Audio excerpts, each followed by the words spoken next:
You ask Tiger to solve. This deals with linear equations with one unknown. The final result is x equals 4. Let's solve it step by step. Group all x terms on the left side of the equation. Subtract x from both sides. Group like terms.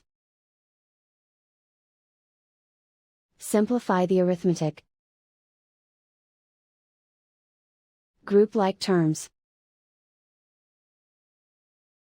Simplify the arithmetic.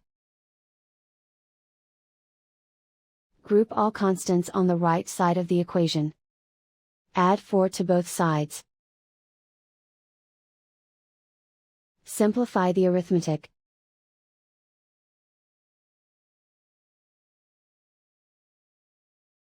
Isolate the x.